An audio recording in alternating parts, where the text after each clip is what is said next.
Hello friends, आप सभी का आपके अपने YouTube channel legal and social awareness में बहुत बहुत स्वागत है। मैं एडवोकेट करीम आज 26 जनवरी यानी 72वें गणतंत्र दिवस की आप सभी को ढेर सारी बधाई देता हूं। आज की वीडियो में बात करने जा रहा हूं अधिकारों के बारे में। राइट्स, हाँ दोस्तों, अधिकार कितने तरीके के होते हैं और मूल रूप से ह्यूमन राइट्स और फंडामेंटल राइट्स में क्या डिफरेंस होता है। तो दोस्तों, इससे पहले कि मैं अधिकारों की बात शुरू करूं, मैं आप लोगों से कहना चाहूँगा कि अगर अभी तक आपने मेरे चैनल को सब्सक्राइब ना किया हो तो मेरे चैनल को सब्सक्राइब जरूर करें और सब्सक्राइब के बगल में बने हुए बेल बटन को प्रेस करें, जिससे कि भविष्य में मेरे द्वारा जो नई जानकारी दी जाएगी, नया वीडियो अपलोड किया जाएगा, उसका नोटिफिकेशन आप तक पहुँच जाएगा। और मैं जो अपनी वीडियोज में जानकारी देता हूँ, अगर ये जानकारी आपको अच्छी लगा करे, पसंद आया करे, तो उसको लाइक जरूर कर दिया करें और अपने दोस्तों में शेयर कर दिया करें, जिससे कि महत्वपूर्ण जानकारियाँ ज़्यादा से ज़्यादा लोगों तक पहुंच सकें। तो दोस्तों, शुरू करते हैं आज का वीडियो और देखते हैं कि इस संबंध में क्या कुछ कानूनी जानकारी उपलब्ध है। साथियों, अधिकार वैसे तो भारत के संविधान में किसी भी तरीके के अधिकार को, राइट्स को डिफाइन नहीं किया गया, लेकिन जब हम तमाम विधिवेत्ताओं की राय और सुप्रीम कोर्ट और हाई कोर्ट्स द्वारा दिए गए तमाम फैसलों में जब इस संबंध में निर्णय आए हैं, तो उनसे जो बात निकल के आती है अधिकारों के बारे में, तो हम यह कह सकते हैं कि अधिकार एक सभ्य समाज द्वारा, व्यक्तियों द्वारा की जाने वाली ऐसी मांग है जिससे उस समाज में रहने वाले लोगों का हर तरीके का विकास हो सके और उस मांग को उस समाज के द्वारा स्वीकृत किया गया हो और उस राज्य के द्वारा संरक्षित किया गया हो। एक ऐसी जो मांग होती है उसको अधिकार कहते हैं। अब जब हम अधिकारों के प्रकार की बात करते हैं तो सबसे पहले तो हम मानवाधिकार की बात करते हैं। मानवाधिकार जो सबसे बड़े अधिकार हैं, इसके बाद मूल अधिकार, इसके बाद विधिक अधिकार और मूल अधिकार से अलग दूसरे संवैधानिक अधिकार। अब हम तमाम तरीके के अधिकारों के बारे में ना जा करके आज मुख्य रूप से मानवाधिकार और मूलाधिकार यानी ह्यूमन राइट्स और फंडामेंटल राइट्स के बारे में बात करते हैं और दोनों के बीच में डिफरेंस क्या है इसको देखते हैं।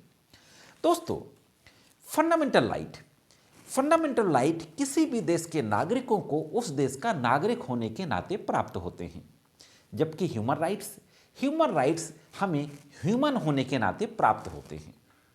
फंडामेंटल राइट्स भारत के संविधान में आर्टिकल 12 से लेकर के आर्टिकल 34-35 तक दिए हुए हैं, जबकि ह्यूमन राइट्स इस तरीके से कहीं किसी कानून में लिखे हुए नहीं हैं, लेकिन इनका जो ओरिजिन है वह है जो संयुक्त राष्ट्र चार्टर और मानवाधिकारों के सार्वभौमिक घोषणा पत्र, उसमें जो ह्यूमन राइट्स का डिक्लेरेशन हुआ था, universal declaration of the human right, जो यूनाइटेड नेशन चार्टर में, उससे इसका ओरिजिन हुआ है। ह्यूमन राइट्स का जो स्कोप है वो काफ़ी वाइड है, बड़ा है, जबकि फंडामेंटल राइट्स का स्कोप कम है। जितने भी फंडामेंटल राइट हैं वो सारे फंडामेंटल राइट्स ह्यूमन राइट्स हैं, जबकि सारे ह्यूमन राइट्स फंडामेंटल राइट्स नहीं हैं। मैं आपको यहाँ यह भी बता दूँ कि सिर्फ फंडामेंटल राइट्स नहीं, बल्कि हर तरीके के राइट्स यानी अदर कॉन्स्टिट्यूशनल राइट और लीगल राइट्स, ये सारे राइट्स ह्यूमन राइट्स हैं, ह्यूमन राइट्स में शामिल हैं। लेकिन सारे ह्यूमन राइट्स लीगल राइट्स हों, फंडामेंटल राइट्स हों, ऐसा ज़रूरी नहीं है। दूसरा एक जो सबसे बड़ा एक डिफरेंस निकल के आता है कि जो फंडामेंटल राइट्स हैं ये एक डेमोक्रेटिक सोसाइटी की सोच है, डेमोक्रेटिक सोसाइटी का एक आइडिया है, जबकि जो ह्यूमन राइट्स हैं वह एक सिविलाइज्ड सोसाइटी का आइडिया है। हाँ दोस्तों, एक सभ्य समाज का विचार है, जबकि मौलिक अधिकार एक लोकतांत्रिक समाज का विचार है। अब बात करते हैं कि अगर इन अधिकारों को कोई ना माने, उल्लंघन करे, तो क्या करना चाहिए। जहाँ तक भारत का सवाल है, तो भारत के संविधान में दिए गए मौलिक अधिकार, अगर इनका वायलेशन होता है तो इनके वायलेशन को मानने के लिए भी इसी मौलिक अधिकार में रेमेडी मौजूद है, वह है आर्टिकल 32। आर्टिकल 32 के तहत कोई भी नागरिक सीधा सुप्रीम कोर्ट में इन अधिकारों को मनवाने के लिए याचिका दाखिल कर सकता है। सिर्फ इतना ही नहीं, संविधान में अलग कॉन्स्टिट्यूशनल राइट के रूप में आर्टिकल 226 में भी यह कहा गया है कि अगर किसी व्यक्ति के कॉन्स्टिट्यूशनल राइट प्लस किसी भी तरीके के लीगल राइट्स का वायलेशन होता है तो वह व्यक्ति अपने राज्य के हाई कोर्ट में रिट दाखिल कर सकता है।